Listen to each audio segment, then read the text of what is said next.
Balikan natin ang mga kwento at tagumpay ng likhaan mula 2015 hanggang sa kasalukuyan.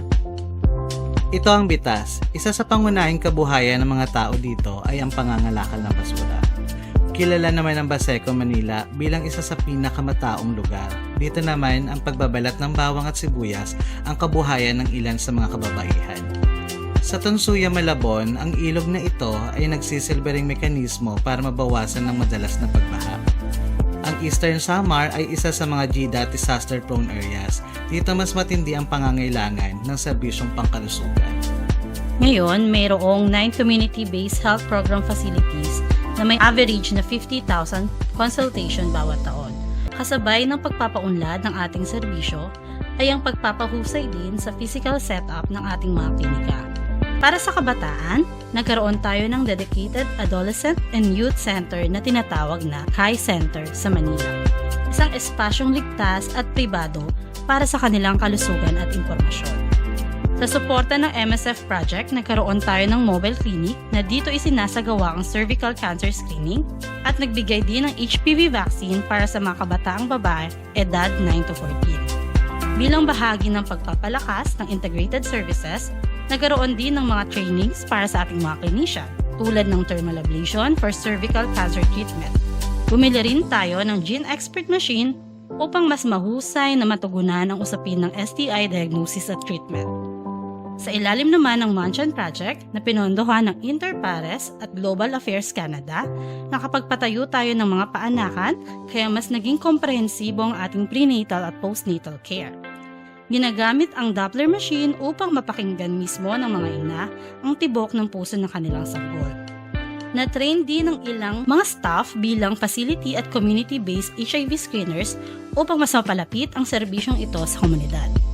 Para sa patuloy na pagpapahusay ng ating mga serbisyo at advokasya, nagsasagawa ng iba't ibang capacity building.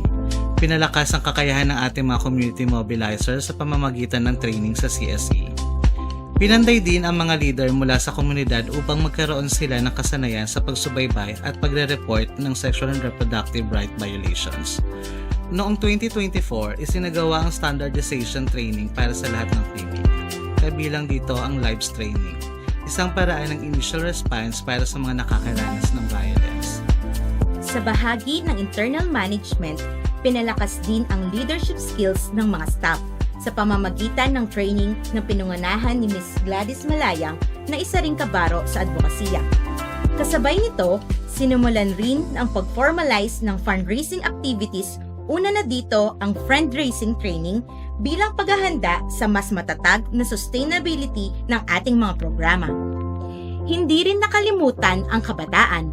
Ginanap ang youth camp noong 2015 at 2022 na nagsilbing hakbang para higit pang mapalakas ang mga kabataang leader at volunteers.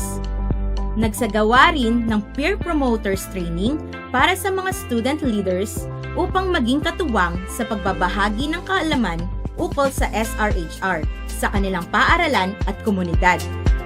Sa aspeto naman ng healthcare access, isinagawa ang PhilHealth Navigators Training. Layunin nito na ipalaganap ang tamang kaalaman tungkol sa mga benepisyo at proseso ng PhilHealth dahil ito ay karapatan at hindi ayuda. Pinagtibay din dito ang diwa ng sama-samang kontribusyon. At bilang bahagi ng advokasya, nagkaroon tayo ng advocacy training para sa teen pregnancy prevention sa ilalim ng Girl Power Project. Noong 2019, inilunsad ang chatbot na sinuportahan ng mga iba't ibang embahada at agencies. Layunin nito na gawing mas accessible at pribado ang impormasyon para sa mga kabataan.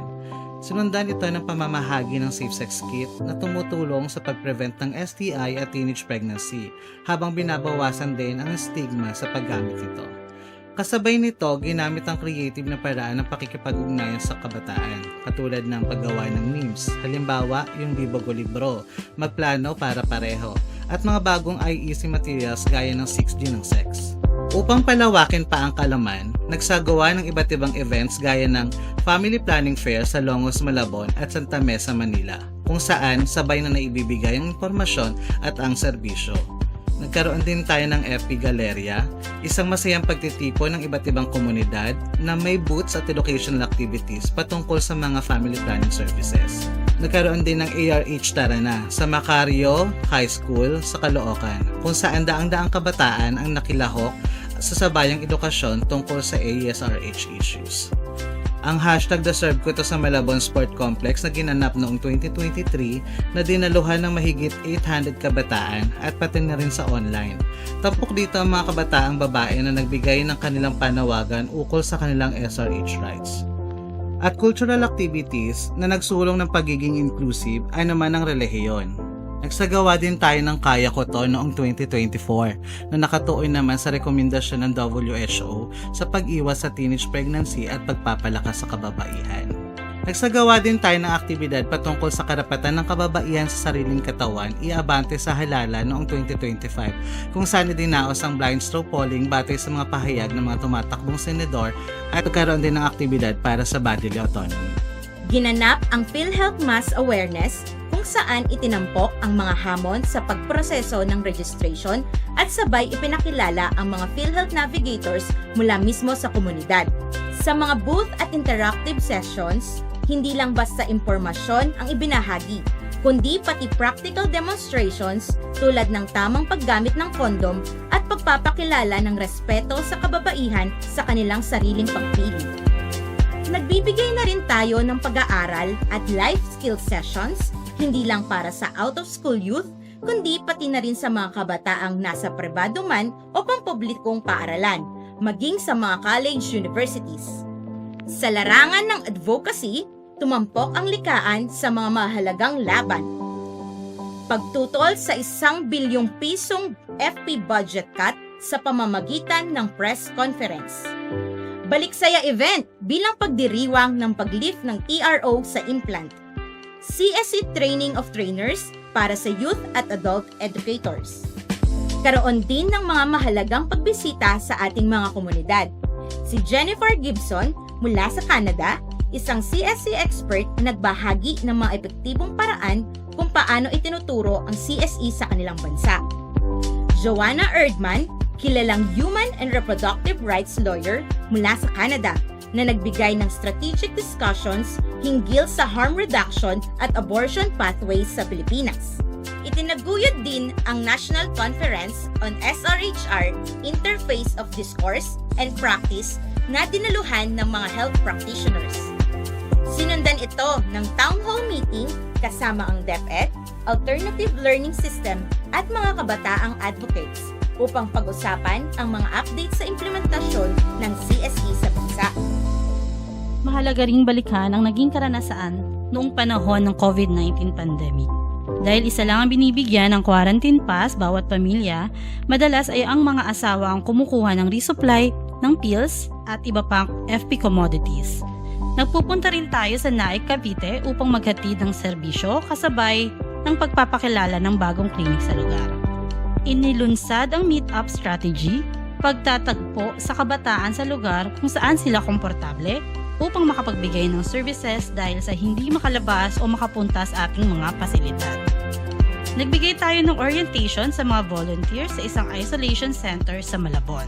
Patuloy na pag-iikot ng ating mga community mobilizer upang maghatid ng pills at condoms kahit sa gitna ng lockdowns. At dahil dito, nagsimula ang teleconsultation, isang serbisyong nananatili hanggang ngayon.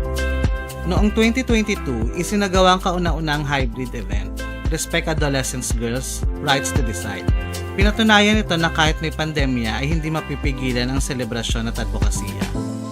Ipinagdiwang din natin noong 2022 ang ika-10 anibersaryo ng RH Law. Tampok ang pagbibigay ng parangal sa mga RH champions.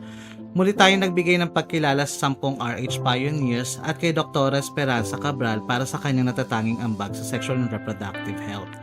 Nagsama-sama ang SRH at child rights advocates upang ipagtanggol naman ang pagpapatupad ng CSE. Sama-sama ring nagprotesta ang komunidad laban sa PhilHealth budget cut na umabot pa sa Korte Suprema.